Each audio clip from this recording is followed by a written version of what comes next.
El pailebote en el que navegaba Santiago había hecho una pequeña escala en el puerto de Leptis Magna, en la actual Trípoli, para abastecerse de agua, pan y de unos alimentos duraderos para las largas singladuras que aún les quedaban por hacer hasta Iria. Ahora volvían a navegar con sus velas y su foque totalmente desplegados a un viento que corría con fuerza. Por su parte, Santiago iba comprendiendo cada vez más el habla de aquellos hombres y la información que iba obteniendo de aquella tierra que había elegido para llevar hasta ella la doctrina de Cristo. Por las noches era con el barco fondeado cuando el Cebedeo obtenía más información de aquellas lejanas tierras, ya que era cuando las charlas se prolongaban y se mantenían hasta que se retiraban a dormir. Por todos vosotros he comprendido que el poder romano se ha extendido hasta el último extremo de la tierra. ¿Es así?, preguntaba Santiago al patrón, preocupado como estaba de encontrarse nuevamente con las leyes y el poder romano en su evangelización, por lo que volvió a preguntar: ¿pero habrá algún lugar a donde no llegue? ¿Lo conocéis? No, puede ser que lo haya, pasadas las tierras del Finisterrae, pero nosotros no las conocemos por ser estas unas tierras salvajes y completamente desconocidas para nosotros. El poder romano no solo llega hasta las tierras del Finisterrae, sino que también está en tierras del muro, entre las de Finisterrae y las nuestras, en donde tienen un gran puerto en el que embarcan el estaño, la plata y el oro que sacan de nuestras tierras y de las que están cercanas a ellas. También tienen otro puerto muy importante donde alumbra el gran faro construido por Hércules después de dar muerte en dura lucha que duró 3 días y 3 noches al rey Gerión y que es tan grande como el de Alejandría. Está en la Costa de la Muerte, en el lugar que llaman Mar del Rostro, que comienza cuando se dobla las montañas de la nave griega por tierras del Finisterrae, que lleva las almas de los muertos hasta los campos elíseos, conducidas por el dios griego Hermes. ¿Y no se puede llegar hasta ellos por tierra como se llega al de Jope o al de Alejandría?, preguntó un asombrado Santiago. Sí, incluso al del promontorio Nerio, en el Finisterrae, donde los romanos han establecido su poder militar, para lo que han hecho un puente de madera para poder acceder a él.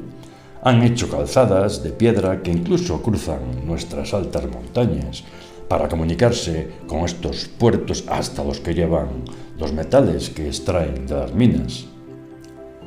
¿Y dónde están esas altas montañas de las que habláis y de las que seguramente sacáis esa dura piedra que lleváis hasta Jope y hasta los puertos más importantes del mar interior?, preguntó Santiago, muy interesado. Estas montañas están cercanas al Parvus Portus Artabrorum y al Ostium Mini. En estos puertos se enmarca la mejor piedra y están en la ruta de la costa que seguimos. Para seguir aclarando el patrón, cuando llega la época cálida y de bonanza, todos los barcos de este tipo, que son muchos los que hay por nuestras tierras, ya que son los únicos que pueden navegar por nuestros ríos para hacer llegar a los pueblos del interior, en la época de las lluvias y del frío, las mercancías con las que se comercia, nos contratan para que llevemos nuestra piedra tan apreciada por su dureza a los puertos tan lejanos del mar interior. Santiago quería hacer miles de preguntas, pero se sentía tan confuso por lo que le decían de aquellas tierras que no acertaba a formularlas. por lo que se contentó en ir conociendo poco a poco cosas de esas tierras que tanto le atraían y que parecían estar llenas de misterio, magia y fantasía. Aquel barco de la piedra en el que navegaba el Cebedeo, después de hacer unas pequeñas escalas en los puertos de Sabrasa y Tafso, puso rumbo a la ciudad en donde se practicaba el sacrificio de niños, conocido como Molec, en honor de la divina pareja de Baal, Ammón y de Tanit. Durante el trayecto, el pallabote se cruzaba con naves fenicias que iban o venían de Gades en busca de púrpura o de salazones, así como con galeras griegas que surcaban los distintos puertos de aquel mar interior para recoger en ellos el ganado, el vino y el aceite. Cuando Santiago despertó al día siguiente, notó que el barco estaba ya navegando hacia su próximo destino, la ciudad de Cartago. Cartago fue fundada por colonos sirios cuyo jefe era Elisa, hermana del rey de Tiro, y conociéndose por el nombre de la ciudad nueva. A través de casi un siglo se fue desarrollando muy lentamente con una política extremadamente prudente. Nabucodonosor II, aprovechándose de la decadencia de Tiro, impone su soberanía a los establecimientos comerciales fenicios de los puertos occidentales del mar interior, lo que hizo que Cartago contase con grandes jefes de la familia magónicas, con la que Magón y sus descendientes consolidaron las prerrogativas del comercio cartaginés en casi todo el mar interior, limitando en él la expansión griega, lo que hizo desencadenar un conflicto con las colonias griegas, única fuerza organizada en Occidente del mar interior en esa época. Cartago era por aquel entonces un enclave muy importante en esta zona en la que la influencia oriental se manifestaba sobre todo en la religión, en la que predominaba una pareja divina, Baath, Amón y Tanit, protectores de la ciudad a los que en tiempos de crisis los cartagineses ofrecían en sacrificio a sus hijos primogénitos. El imperio cartaginés había alcanzado un gran poder que residía en buena parte en su comercio, para el que buscaban nuevos mercados incluso más allá de las columnas de Hércules. Con su doble puerto, Cartago se convirtió en el centro más importante de aquel mar interior, desde donde se redistribuían las materias primas, pues los cartagineses, aparte de ser unos buenos comerciantes y marineros, organizaron su región como admirables agricultores, pero una nueva potencia se alzaba como rival en aquel mar interior, Roma, que una vez impuso su dominación sobre la península itálica meridional, comprendió el interés comercial y estratégico que tenía el estrecho de Mesina y, para impedir que los cartagineses se apoderasen de él, atacó Cartago. La guerra terminó con la cesión de Sicilia a Roma, teniendo, a su vez, que sostener los cartagineses una terrible guerra interna contra sus mercenarios, a los que no había podido pagar. Un nuevo grupo político, dirigido por la familia de los Bárcidas, proporcionó un nuevo auge a Cartago, preparándola para una guerra de desquite. Sus generales Amílcar Barca y Asdrúbal fundaron en Hispania una sólida base territorial con el nombre de Cartago Nova, hoy Cartagena, cuyos límites había fijado Roma hasta el río Ebro, apoyándose en una alianza con la poderosa ciudad de Sagunto. Esto no detuvo al nuevo imperio cartaginés en la península ibérica, rico en dinero y en hombres, para atacar a la ciudad de Sagunto, lo que llevó a la ruptura entre Cartago y Roma, comenzando una segunda guerra. Después de los primeros triunfos cartagineses al cruzar Aníbal los Pirineos y derrotar en la misma Itálica a una parte de las tropas romanas, Roma se alzó vencedora en esta segunda confrontación entre las dos potencias del mar interior. Cartago tuvo que aceptar una dura paz en la que se incluía la pérdida de su base en Hispania, comprobando Roma con gran inquietud que Cartago también se había recuperado de esta segunda derrota con grandes progresos. Reclamó su destrucción total, condenándola a desaparecer.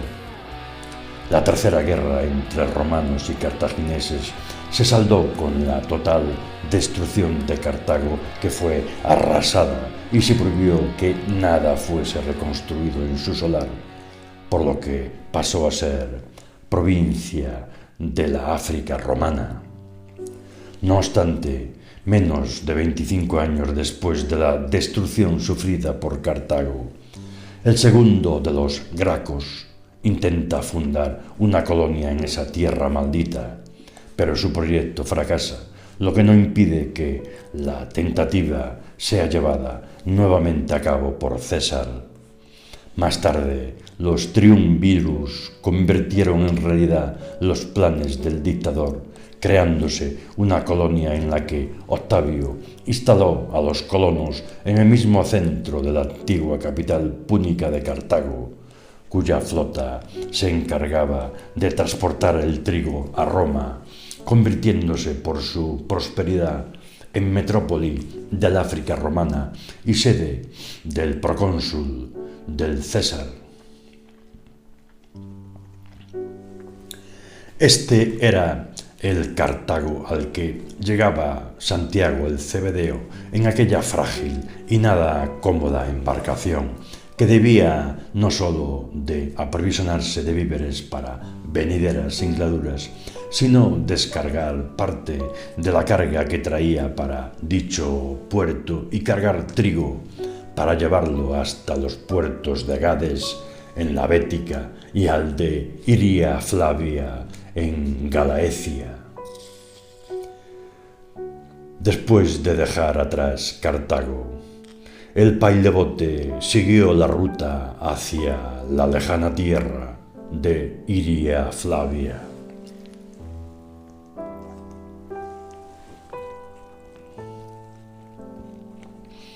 Después de dejar atrás Cartago, el pailebote siguió la ruta hacia la lejana tierra de Iria, con escalas para avitillarse de víveres o para pasar las noches en los pequeños puertos de Elcala, Bujín, Cesarea, Arceu y Junai, desde donde llevaban ya unos días navegando hasta las columnas de Heracles, dios griego al que ahora los romanos llamaban Hércules.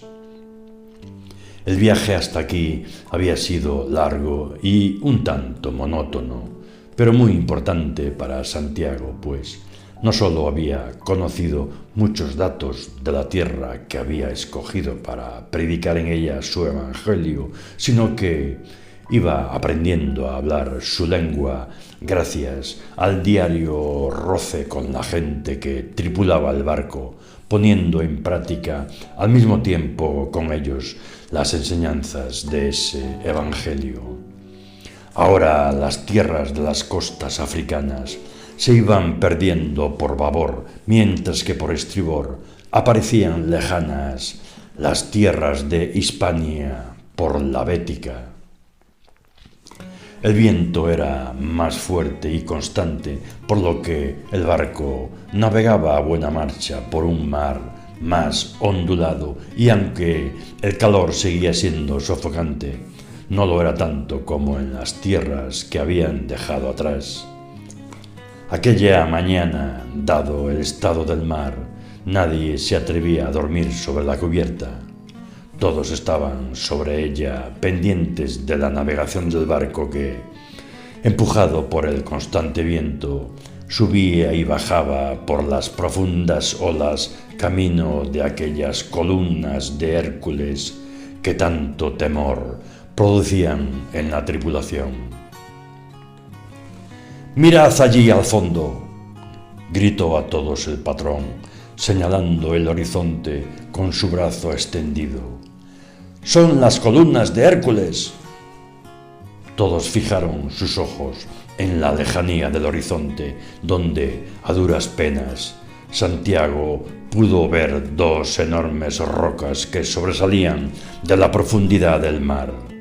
Como era su costumbre, estaba al lado del patrón, que manejaba con mano firme la caña del timón del barco, que le dijo: «La columna más pequeña y cercana a las costas de África es la de Avila, y la otra, más grande y cercana a tierras béticas, se llama Calpe», para añadir, satisfecho de sus conocimientos. Los puso ahí Hércules cuando con su fuerza separó estas tierras para que se juntaran aquí los dos mares.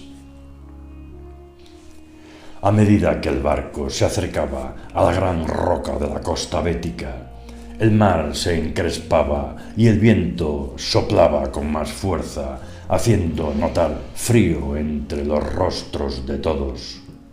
El pailabote parecía navegar entre las aguas de un mar que barría la cubierta al entrar y salir por las pequeñas aberturas de las amuras del barco, y que en su recorrido mojaba los pies descalzos de todos los tripulantes, así como los de Santiago, al tenerlos simplemente calzados con sus roídas sandalias. «¡Mirad, mirad la columna!». Santiago, al igual que todos, fijó sus negros y saltones ojos en la enorme roca ante la que estaban pasando, y sin poder evitarlo, al verla tan alta y tan de cerca, sintió un respeto no exento de temor, teniendo la sensación de que aquella estatua se estaba riendo de todos los que iban dentro de aquel barco, que se movía en constantes y arriesgadas subidas y bajadas por encima de las grandes olas por las que iba navegando, que parecían resoplar a cada momento. Después de atravesar las columnas de Hércules, el barco viró hacia estribor y penetró poco a poco en una costa baja y arenosa para entrar en un puerto natural conocido como Gades. Gades, hoy Cádiz, que había sido visitado y fundado por los fenicios, que se establecieron en un islote que estaba comunicado a tierra por un istmo de arena. Había pertenecido al reino de los tartesos, y cuando ocurrió la decadencia de Tiro, los fenicios fueron sustituidos en los tratados comerciales por los griegos, hasta que se produjo el fin del reino tartesio bajo el poderío cartaginés, pasando al poder de los romanos después de someter estos a los cartagineses. Fundada en el año 1104 a.C., 80 años después de la guerra de Troya, por navegantes fenicios de Tiro, aliada de Cartago en su lucha contra Roma, en el 206 a.C., pasó a la órbita romana como Civitas foederata, manteniendo su intensa actividad y potenciando las actividades astilleras y las industrias de salazones. La conquista romana impulsó las comunicaciones con la península por la Vía de la Plata y con Roma por la Vía Augusta. En el extraordinario crecimiento de la ciudad juega un papel fundamental una familia gaditana, los Balbo. Lucio Cornelio Balbo, conocido como Balbo el Mayor, llegó a ser el primer cónsul de Roma no itálico en el año 40 a.C. y fiel aliado de Julio César. Su sobrino Balbo el Menor, cuéstor de la Hispania Ulterior en el año 44 a.C. y procónsul de África, cumplió la ciudad y el puerto, dando origen a la Neápolis, actuales barrios del Pópulo y Santa María, la ciudad nueva adyacente a la Fenicia. En la época del emperador Augusto, la ciudad pasó a denominarse Augusta Urbs Ludia Gaditana y se convirtió en la capital de uno de los 4 conventos jurídicos de la provincia romana bética. Una vez descargadas las mercancías y el trigo que llevaban para aquella ciudad, los tripulantes del pailebote cargaron vino para llevar a tierras de Iria Flavia, donde era muy apreciado el vino de Gades. Aunque los días se estaban haciendo más cortos, la tarde aún no se había consumido, por lo que Santiago y el patrón saltaron a tierra, pues el Cebedeo estaba ansioso por conocer cómo eran las ciudades de esa Hispania que le decían tan salvaje y primitiva. Cuando hubo paseado por una de ellas, en compañía del patrón, se encontró con unas calles y unas casas limpias, como el color blanco con el que estaban pintadas, y un pueblo de aspecto culto, por lo que dijo al patrón: «Por lo que tú me has dicho de Hispania, creí que encontraría una tierra bárbara y primitiva, lo que no es así, por lo que puedo apreciar por esta ciudad, en la que tengo la sensación de estar en una ciudad griega». Esta ciudad y estas tierras de la Hispania bética poco o nada tienen que ver con nuestras tierras de Galaecia, respondió el patrón. Esta es una vieja colonia que han fundado los fenicios y que refundaron los griegos para ahora ser usada por los romanos como puerto estratégico para el comercio y la navegación, imponiendo su civilización y costumbres. «Entonces, ¿no son así vuestros pueblos?», preguntó Santiago, que en el fondo prefería que las ciudades de las tierras a las que iba fueran como las que había imaginado y no como aquella que tanto le recordaba la cultura greco-romana. «No», contestó el patrón. «Aquí ya han olvidado las costumbres bárbaras que aún existen en nuestros pueblos de la Galaecia, donde casi ni se habla el latín que tanto se usa aquí». Después de un corto silencio, el patrón puntualizó: «Nuestras tierras son más frías y más pobres que estas, y de costumbres más bárbaras, donde reina una mujer astuta, fría y sanguinaria, a la que todos llamamos lupa, que en nuestro lenguaje quiere decir…» «Sí, ya sé, loba», le interrumpió Santiago. El patrón, al verse interrumpido por el Cebedeo, sonrió y dijo a modo de cumplido: «Es una reina que nos tiene atemorizados a todos, lo que comprobarás cuando la conozcas, pues sospecho que no te va a dejar predicar esa extraña doctrina en nuestras tierras tan romanizadas y contrarias a tu religión. Pero el apóstol Santiago no se sintió acobardado por estas palabras, ya que se había imaginado una tierra dura y primitiva por la que se sentía atraído. Así pues, con la esperanza de verla y estar pronto en ella, volvió al barco junto al patrón. Mientras el crepúsculo solar ponía una nota de gran colorido en el horizonte, que se mostraba de un color granate con pinceladas de amarillo en un cielo azul celeste que lentamente iba perdiendo, ya que la tarde sobre ellos iba cerniéndose.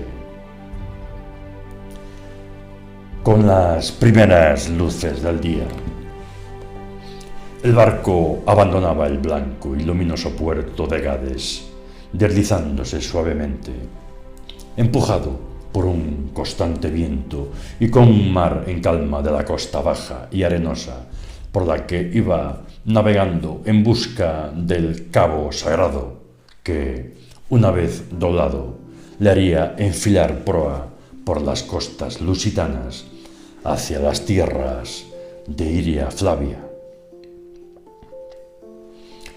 El promontorio sagrado, uno de los finales clásicos de Portugal, Europa y el mundo.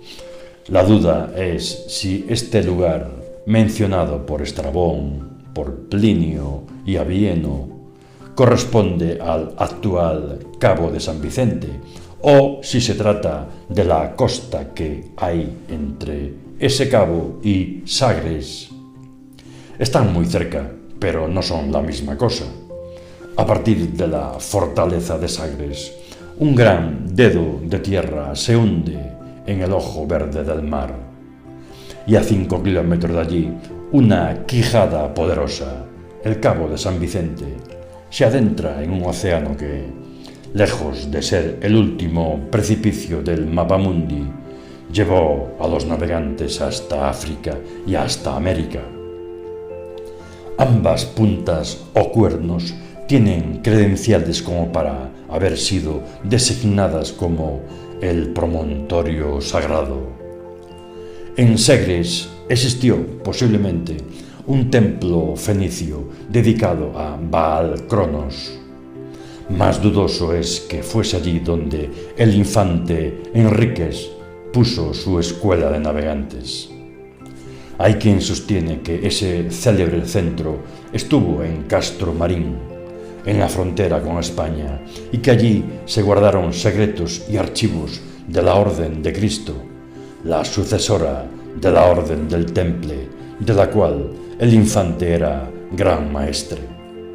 Por lo que destaca en Sagres es su importante fortaleza del siglo XV, con una rosa de los vientos de 43 metros de diámetro grabada en el suelo. La hipótesis que sitúa al promontorio sagrado en el Cabo de San Vicente se vale de parecidos argumentos. Allí pudo haberse erigido un santuario fenicio en honor de Melcar, Hércules, y allí habría ido a parar los huesos del mártir San Vicente, que salieron de España en tiempos de Abderramán I. Se guardaron en un convento hasta 1173, cuando don Alfonso Enríquez, el primer rey de Portugal, mandó que se trasladaran a Lisboa. Por ello es el patrón de la ciudad y los cuervos forman parte de su escudo, aunque actualmente uno de sus brazos se conserva en Valencia y el otro en Braga.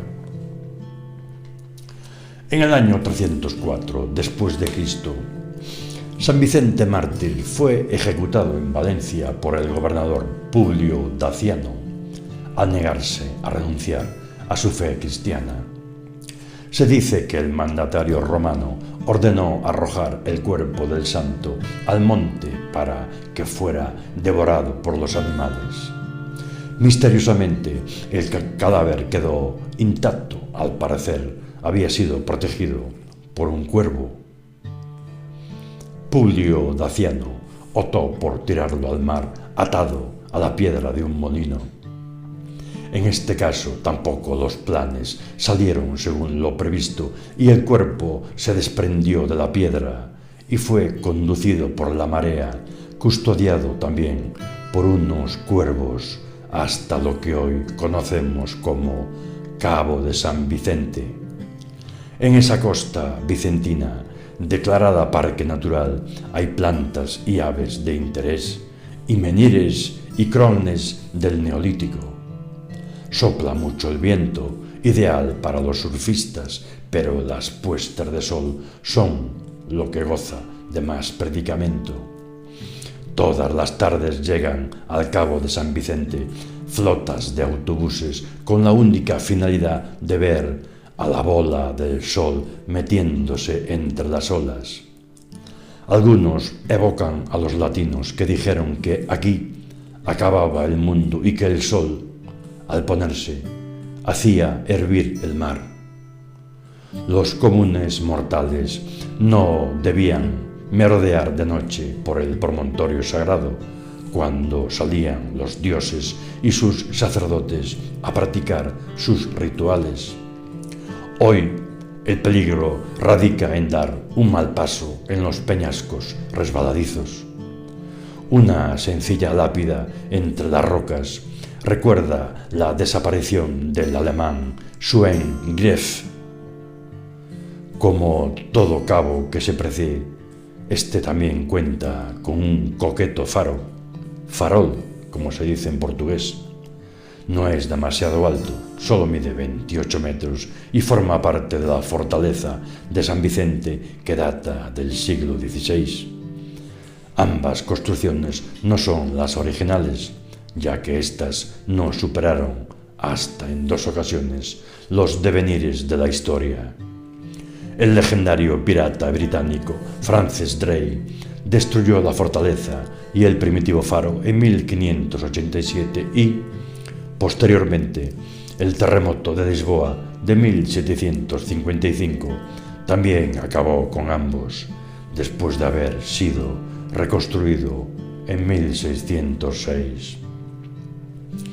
El faro que vemos en la actualidad fue mandado levantar por la reina María II de Portugal en 1846. Según Artemidoro de Éfeso, siglo II después de Cristo, un intérprete profesional de los sueños con fines científicos y didácticos, en el promontorio sagrado se hacían rodar las piedras, un ritual de difícil interpretación.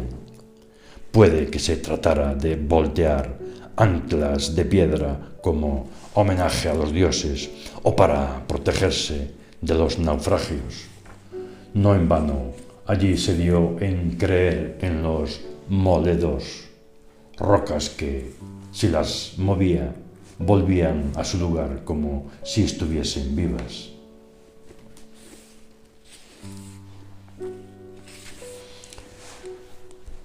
A los 7 días de haber doblado el cabo sagrado, el pailebote había llegado a Olisipo, la actual Lisboa, para pasar la noche fondeados en su bahía, ya que no querían verse sorprendidos por el mal tiempo que siempre podía surgir de un momento a otro, pues la época del calor y la bonanza tocaba a su fin. Abandonando con las primeras luces del alba la bahía de Olisipo, el barco navegaba a todo trapo con viento a favor y por un mar casi en calma. La ciudad de Olisipo fue fundada probablemente por los fenicios. Fue uno de los puertos naturales más importantes de Hispania. En el año 138 a.C. fue la base de operaciones de Décimo Junio Bruto, cónsul de la Hispania ulterior, para sus campañas de expansión y conquista. La ciudad recibió en la época de Julio César el nombre de Felicitas Julia y en la de Augusto obtuvo el rango de municipium. De la época romana destaca el teatro romano y las galerías romanas en la actual Rua da Plata, datadas en el siglo I a.C., y las termas y restos de una calzada en la actual Rua dos Correiros. También se conservan restos de la presa romana de Velas, ubicada en la cabecera de un acueducto que conducía el agua hasta la ciudad. Tras unos cuantos días de haber abandonado el puerto de Olisipo, alcanzaron las costas de Galaecia, donde el cielo se había cubierto con nubes más negras y amenazantes, mientras el mar se hacía más duro. Llegaron a tiempo para pasar la noche anclados en el puerto rocoso de Ostium Mini, la Puerta del Miño, en la actual Aguarda, en donde cargaban la dura piedra para llevarla hasta los lejanos puertos del mar interior y que, si bien no era de mucho abrigo, era el único que había a su alcance para pasar la noche. Por la mañana, muy temprano, con el mar picado y mucho viento del noroeste, el barco abandonó las costas del Ostium Mini, pues, sabiendo que podría empeorar todavía más, querían verse libres del pequeño pero bravo trozo de costa que aún les quedaba para alcanzar las islas Casitérides, en las que encontrarían un buen refugio, ya que todo a lo largo de aquel trozo de costa no había una sola cala donde poder refugiarse. Aquel mar, empujado por el nordeste reinante, rompía con fuerza contra la pesada proa del pailebote que navegaba ahora más alejado de la costa que de costumbre, entre manchones blancos de espuma que brotaba de aquel oscuro y verde mar, con rasgos de un azul marino que se dejaba en la superficie de las olas. Santiago, desde la popa, veía cómo se levantaban enormes masas de agua blanca al fondo de la costa cuando rompían contra sus acantilados las enormes olas que con alas de blanca espuma parecían volar hacia ella para llevar a cabo aquel grandioso espectáculo de espuma y agua. Poco a poco el cielo azul y despejado se fue oscureciendo para cubrirse de negros nubarrones que, con el viento cambiado al sur, dejaban caer grandes cortinas de agua mientras el mar se hacía más profundo y alargado de olas que empujaban con fuerza la popa del pailebote, cuando la vela no recogía aquel viento cambiante, lo que ponía en peligro al frágil barco que más de una vez quedaba sin gobierno. Ante esto, aún a riesgo de sus vidas, los hombres se veían obligados a mover el largo y pesado palo del que sujetaba la vela más grande para que ésta, al igual que la de popa, se hinchasen con el viento, a lo que Santiago contribuía con todo su empeño.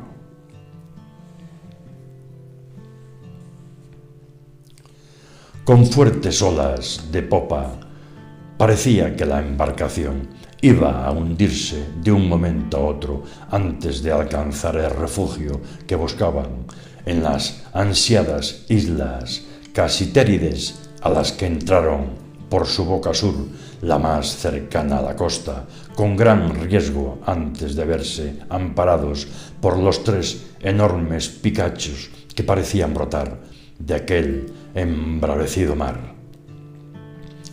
Aquellas islas estaban deshabitadas y desprovistas totalmente de árboles, lo que las hacía áridas y salvajes, aunque hubo un tiempo en que sí estuvieron habitadas, cuando Julio César arrancó de sus montañas a la tribu de los Herminios que, arrinconados contra el mar, no tuvieron más remedio que refugiarse en estas islas hasta donde los siguió el mismo César que, derrotado en su primer intento de desembarco, hizo surcar por estas impetuosas aguas a toda una escuadra romana para doblegar a los eminios.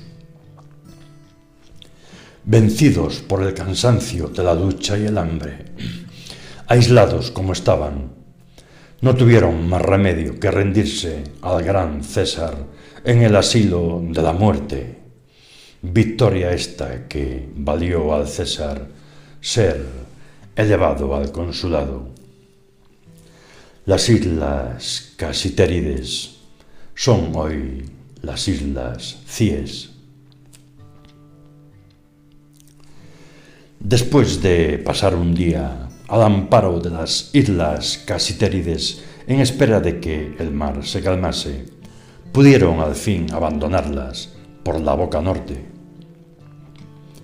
Cuando comenzaban a caer las primeras sombras de la tarde, el pailebote navegaba por la parte de tierra ante una alargada y estirada isla que parecía llevar tras de sí a un hijo pequeño. Son las islas Ónice, tal vez llamadas así por sus colores alternativos que van del claro al muy oscuro, como un ágata listada. A la más pequeña se la conoce por el nombre de Onza, por ser la 10ª parte de gran comparada con la mayor. Santiago se sentía entusiasmado con tanta explicación que le daba el hombre junto al timón. Pero nada decía y se limitaba a mirar con detenimiento aquellas imponentes islas. Aquí fue donde se refugió el rey balear Gerión con su enorme perro Ortos cuando era perseguido por Hércules para darle muerte. Hércules era el hijo del dios Zeus, llevado por su mal genio.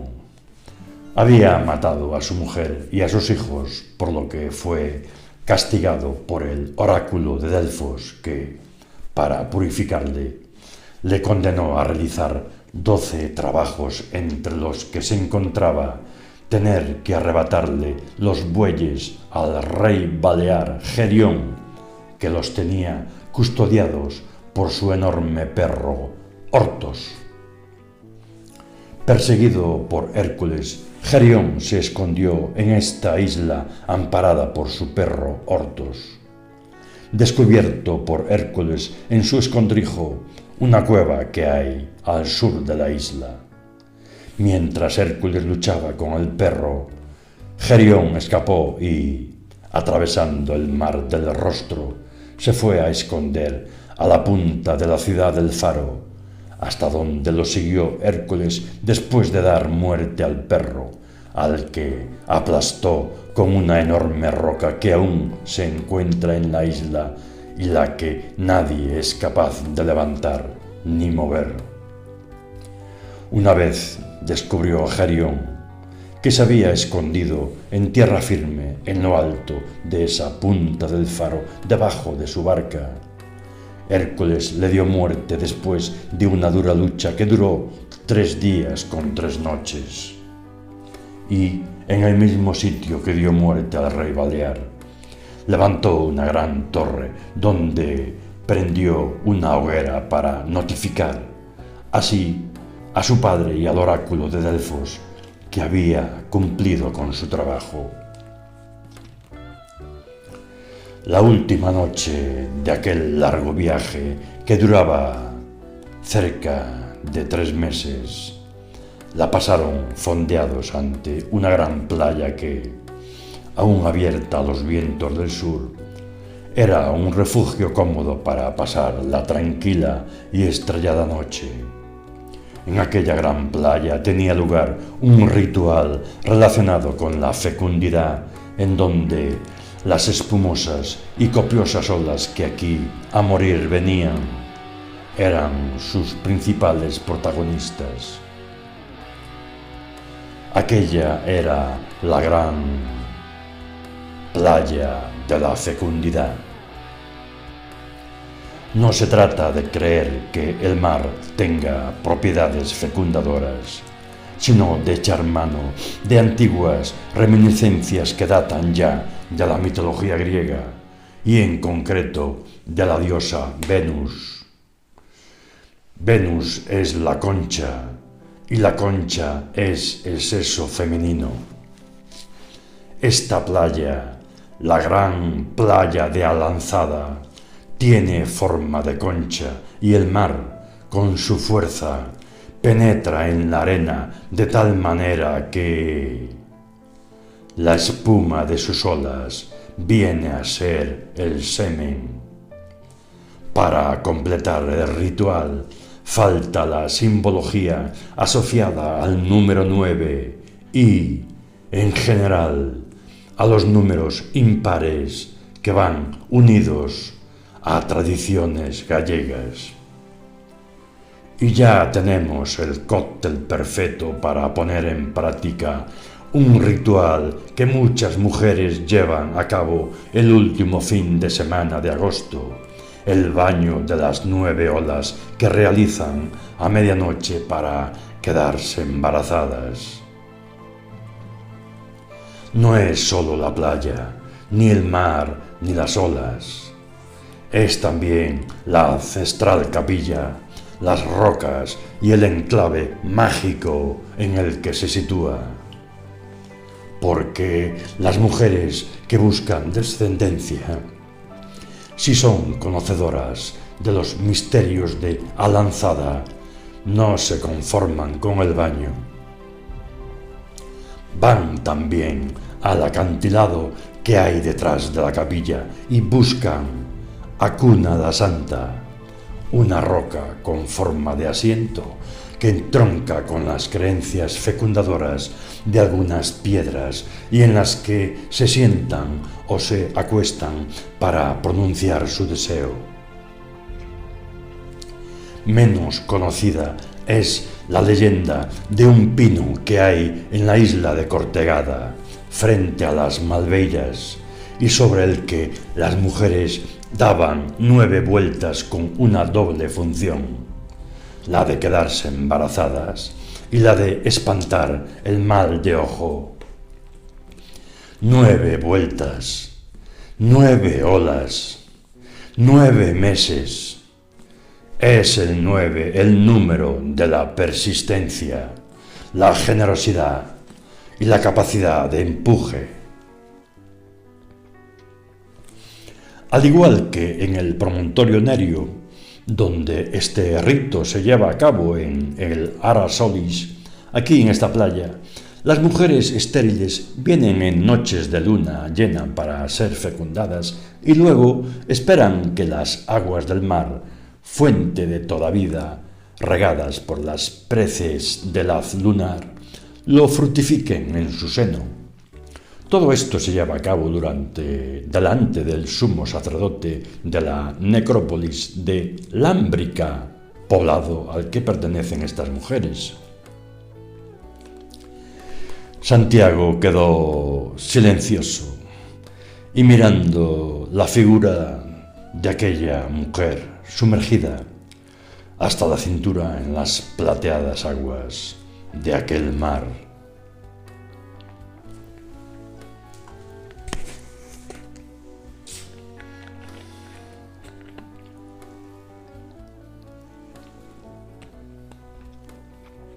Era casi media mañana cuando el pailebote abandonó la ensenada de la playa a la que estaba unida por su lado sur la necrópolis de Lámbrica, pudiéndose ver aún en la arena las huellas dejadas por los ritos celebrados allí la noche anterior.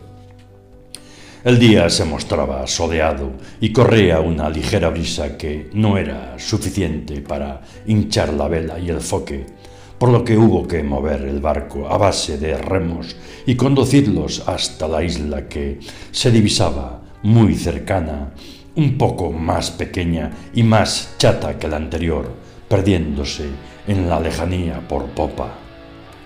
La vela del barco pronto recogió un ligero viento que corría cerca de la isla, lo que permitía al pailabote navegar a buena marcha por el estrecho y rocoso canal que forma la parte este de la isla con la punta del cabo donde estaba enclavada la necrópolis de Lámbrica, que Santiago estaba viendo ahora, lejana, desde la cubierta del barco. «Allí es donde comienza la Costa de la Muerte», dijo el hombre del timón, indicándole por babor con la mano extendida un lejano brazo de tierra que penetraba en el mar rodeado por grandes rocas con formas monstruosas. Unas se asemejaban a un león en medio del mar en posición de reposo, mientras otras tomaban formas de gigantes armados con lanzas o estacas. Otras se alzaban al cielo en forma de grandes torreones y a pesar de estar el mar en calma, se veía en la lejanía cómo rompía contra ellas, levantando al cielo una buena cantidad de agua y blanca espuma. Santiago, que seguía guardando silencio, agarrado a uno de los cabos que sujetaban el mástil a una de las amuras del barco, contemplaba, lleno de contenida emoción, aquel mar que se abría ante sus ojos, rodeado por lejanas y altas montañas, como si fuera el mismo mar de Galilea. Perdido en sus ensoñaciones, recordó las blancas casas en forma de cubos de Cafarnaúm, con sus ropas tendidas al viento, formando legiones de banderas. Prendido por este recuerdo, ni se había dado cuenta de que el barco navegaba ahora por un amplio canal de paso formado por una gran isla que parecía estar colocada en medio de aquel mar, no sólo para resaltar su belleza, sino su grandiosidad.